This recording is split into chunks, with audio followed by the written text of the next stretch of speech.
Selamat pagi dan salam sejahtera. Hari ini kita akan belajar 3.2 dokumen sumber. Dokumen yang pertama adalah bil tunai. Bil tunai dikeluarkan apabila urus niaga jualan dan belian dengan menggunakan tunai atau cek dilakukan. Disediakan dalam dua salinan, bil tunai asal akan hantar kepada pembeli, manakala bil tunai salinan akan disimpan oleh pembekal sendiri ataupun si penjual. Okey, bagaimana kita boleh tentukan berdasarkan dokumen? Kita lihat contoh bil tunai. Kalau lihat bahagian kanan atas ada tulis asal. Kalau bukan tulis asal, dia akan tulis salinan. Kalau asal, maknanya disimpan oleh pembeli. Dalam bil tunai ini, siapa adalah pembeli? Iaitu Kong Enterprise. Okey, kalau salinan akan disimpan oleh si pembekal ataupun penjual. Biasanya penjual ataupun pembekal namanya akan letak di tengah-tengah, iaitu pemborong Stephen. Okey, kenapa bil tunai digunakan? Kita tak guna slip daftar tunai seperti kamu terima di Serway hypermarket. Okey, kamu tengok kuantitinya. Pemadam jenama L, 60 kotak. Okey, kalau slip daftar tunai yang kamu terima dari Serway, yang satu resit yang kecil tu, okey, biasanya kalau satu pemadam dia akan senaraikan satu. Kalau dua, dia akan dua pemadam, tiga pemadam, empat pemadam, seterusnya sampai 60 pemadam. Dia senarai semua. Kalau senarai semua maknanya resit tu panjang lah kan. Boleh lilit leher kamu sudah.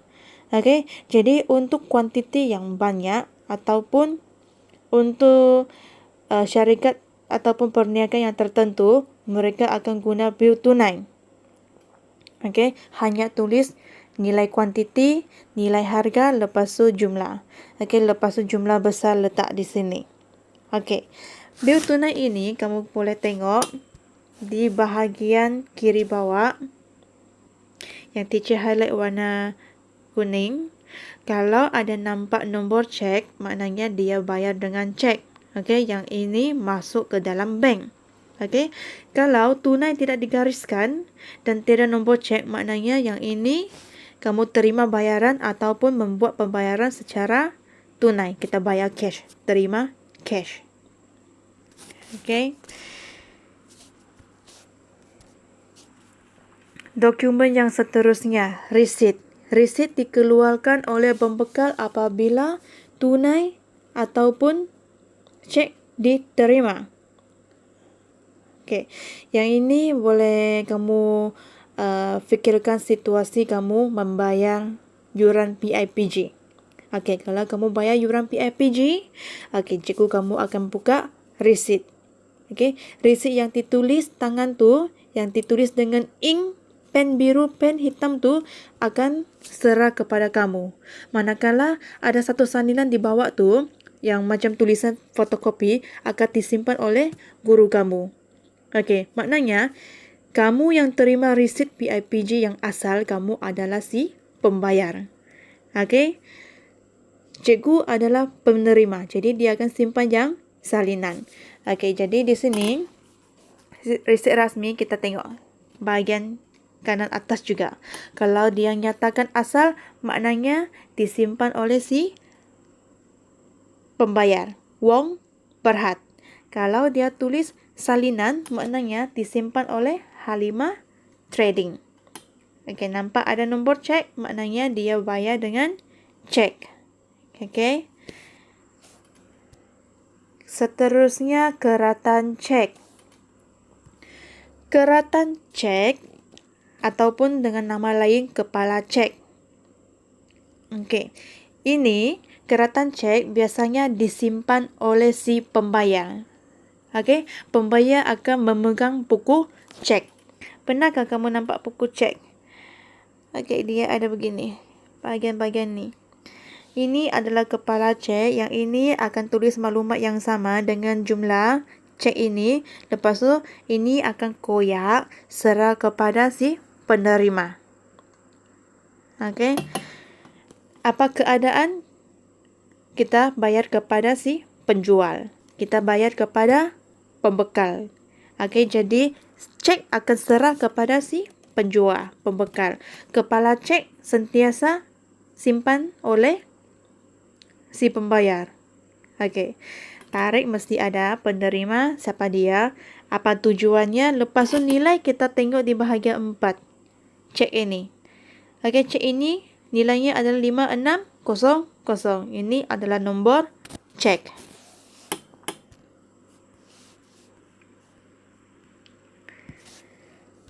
Voucher pembayaran.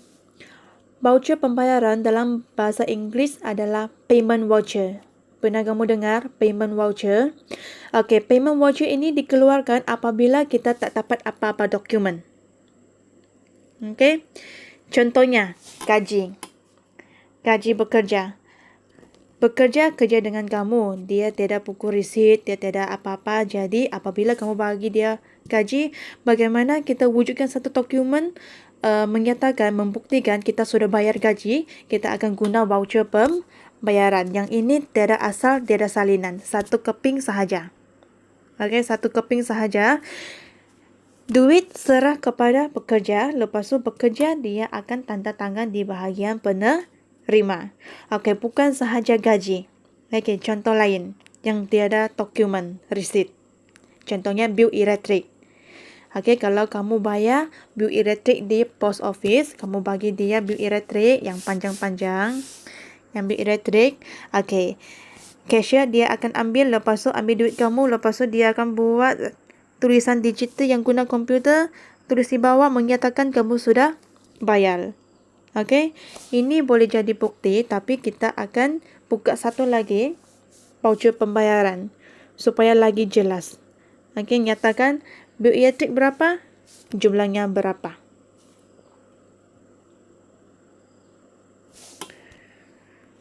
Okey, voucher tunai runcit. Voucher tunai runcit ini kegunaannya sama dengan voucher pembayaran. Cuma dia dikeluarkan oleh si penjual. Okey. Kedai buku Tong Meng kepada Encik Tan Yu Fat. Okey. Apa keterangannya? Surat khabar berapa? 62. Satu perbezaan adalah payment voucher. Voucher pembayaran biasanya dia melipatkan jumlah yang besar. Yang besar. Lepas tu, voucher tunai runcit dia melipatkan jumlah yang kecil. 62 ringgit. Okey, apa contoh lagi selain surat khabar? Okey, contohnya beli makanan dan minuman. Okey, kalau cola 1 tin, 2 tin, berapa ringgit je kan? Okey, jadi tak payah buka payment voucher, kita buka voucher tunai runcit.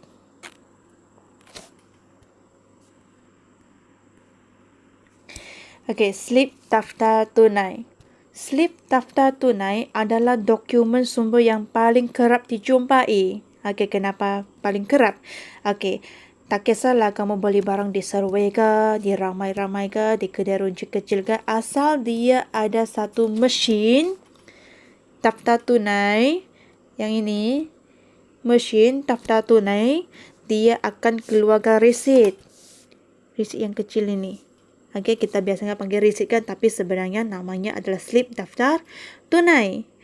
Okey. Yang ini akan diterima oleh si pembeli.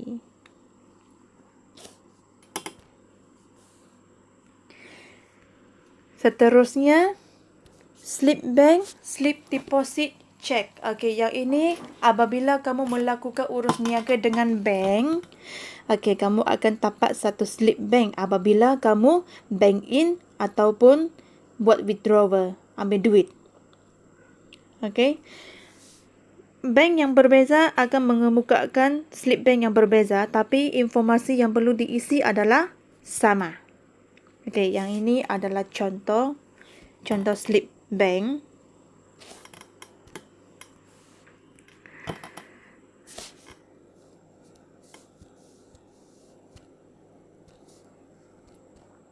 Okey, slip Pindahan wang digunakan untuk membuat pindahan wang kepada pihak ketiga, sama ada di dalam ataupun di luar negara.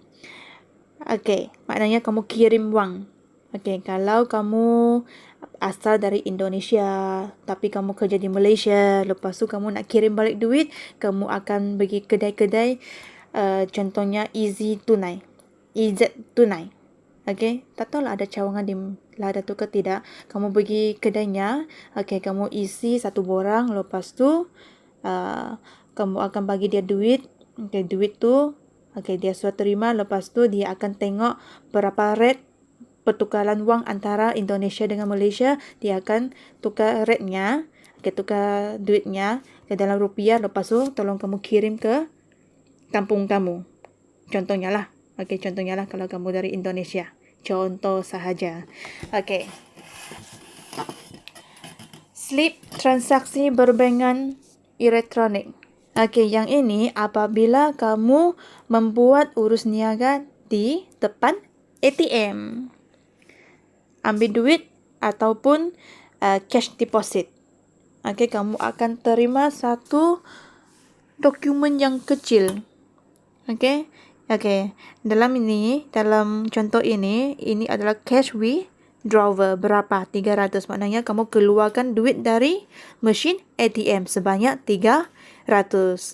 Okey, yang ini pun boleh jadi dokumen juga kepada sebuah perniagaan. Urus niaga dalam talian. Okey, ini kamu paling suka lah. Membeli barang secara online. Kalau membeli barang secara online, bagaimana kamu membuat pembayaran? Okey, kamu akan buat online banking. Okey, online banking sama ada guna debit card, credit card. Okey. Ini dia punya contoh.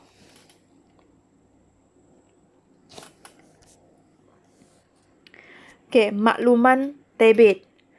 Makluman debit dan makluman kredit ini adalah dikeluarkan oleh bank.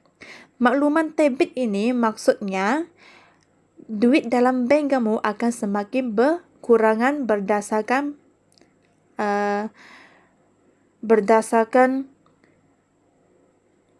macam mana cakap ya, berdasarkan potongan-potongan yang kamu sudah janji dengan perniagaan lain. Contohnya, pinjaman kenderaan. Okey, kenderaan. Contohnya kereta mewah, contohnya HRV. HRV jumlahnya adalah 120,000. Takkanlah kamu sekali bayar 120,000 kan? Okey. Lepas tu kamu akan bayar secara ansuran. Kalau bayar secara ansuran, kamu boleh pilih potongan terus dari akaun. Kalau potongan terus dari akaun maknanya tidak melalui tidak kamu pergi bank. Kita hanya sudah sign satu agreement bahawa kamu bayar terus potongan dari bank. Okey, bank akan send satu maklumat debit kepada kamu setiap bulan apabila jumlah itu sudah dipotong. Okey. Jadi contoh maklumat debit akan diberi. Makluman kredit pula maknanya duit di dalam bank kamu akan bertambah.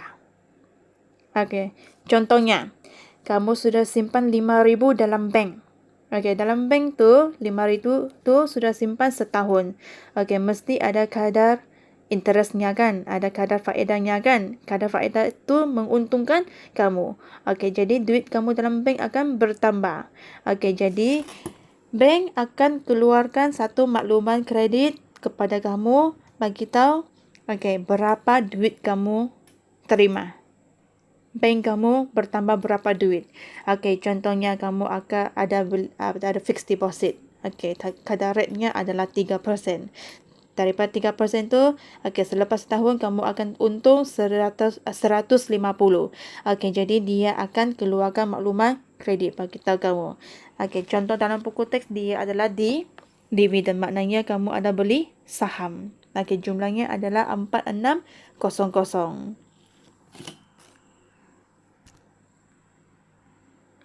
Okey, memo. Memo dikeluarkan apabila pemilik kedai, bos kedai memaklumkan perniagaan tentang suatu urus niaga yang tidak mempunyai dokumen sokongan. Okey, contoh, ambilan. Pemilik mengambil sabun cuci baju dari kedai untuk kegunaan diri sendiri. Okey, ini kamu terus ambil saja kan. Tiada dokumen. Jadi kamu akan keluarkan satu memo bagi tahu kerani ataupun bagi tahu cashier.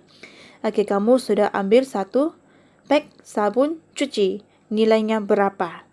Okey, untuk memudahkan diorang buat catatan. Modal tambahan. Pemilik membawa masuk meja.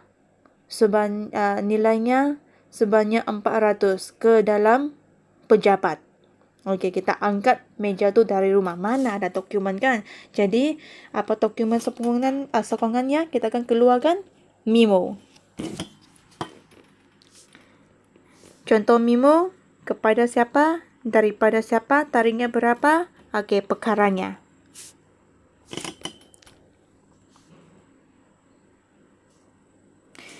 Invoice. Invoice akan dikeluarkan apabila kita melakukan urus niaga secara kredit. Tak kisahlah beli secara kredit ataupun jual secara kredit. Apa maksud secara kredit? Maknanya barang sudah keluar ataupun barang sudah diterima tapi pembayaran belum buat lagi. Akan buat kemudian. Contohnya, okey, teacher ada kedai handphone. Okay, teacher nak beli 10 handphone daripada pembekal secara kredit dengan jumlah 4,000. Okay, jadi teacher nak terima handphone dulu. Sudah jual baru teacher bayar. Okay, tapi handphone sudah terima tapi saya bukan bayar segera. Saya akan bayar kemudian. Jadi, si pembekal dia akan keluarkan satu dokumen iaitu invoice bagi teacher bahawa 10 handphone teacher sudah terima tapi pembayaran belum buat lagi. Okey. Daripada contoh invoice, okey, asal. Asalnya disimpan oleh si pembeli. Kalau salinan disimpan oleh si penjual. Macam contoh teacher tadi, teacher sudah beli 10 handphone dari pembekal kan. Jadi, pembekal tu akan keluarkan satu invoice asal kepada teacher. Teacher akan simpan yang asal. Lepas tu salinan akan disimpan oleh pembekal handphone. Okey, daripada contoh ini, kedai Holisius ini adalah si penjual. Dia jual kepada siapa? Siapa si pembeli? Olympus Enterprise. Syarat. Dalam 7 hari dia bayar, dia akan dapat 10% diskaun. Okey. Angkutan dibayar. Maknanya kos pengangkutan sudah ditanggung oleh penjual.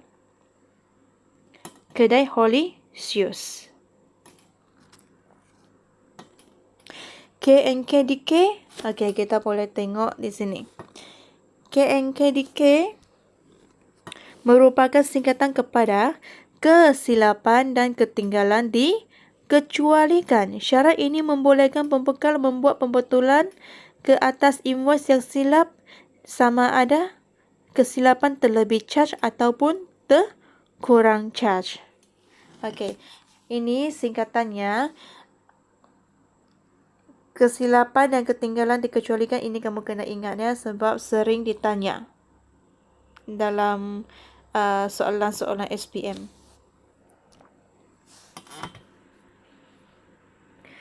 Okey, nota debit dihantar untuk diberi tahu pembeli bahawa baki hutangnya telah bertambah. Okey, ingat tadi yang invoice tu ada KNK kan, kesilapan dan ketinggalan dikecualikan. Kalau si penjual sudah melakukan kesilapan, sama ada terlebih charge ataupun terkurang charge, dia akan keluarkan nota debit ataupun nota kredit. Nota debit tujuannya untuk menambahkan hutang. Maknanya terkurang charge lah, kamu kena charge balik.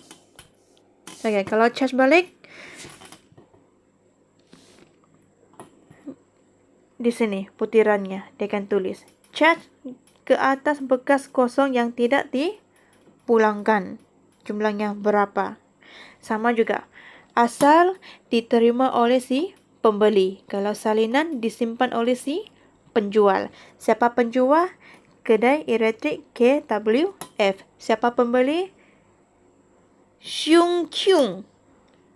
Susahnya baca namanya. Okey. Nota kredit.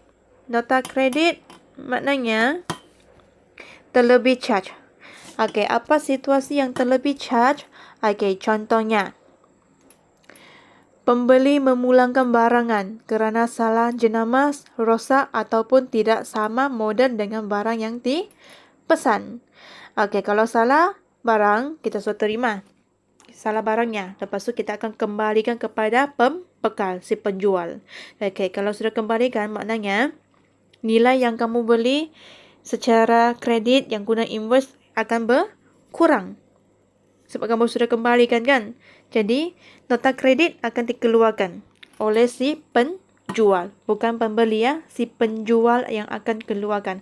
Asal disimpan oleh si pembeli, salinan disimpan oleh si penjual, kedai Ali.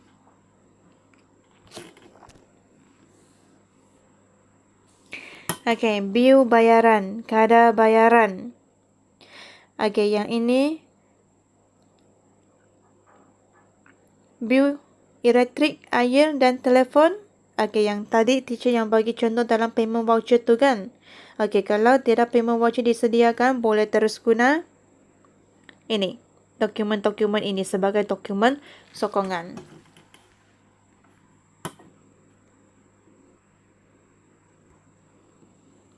Folio pelanggan satu dokumen yang menyenaraikan perkhidmatan yang telah diberi kepada pelanggan dan rekod pembayaran pelanggan.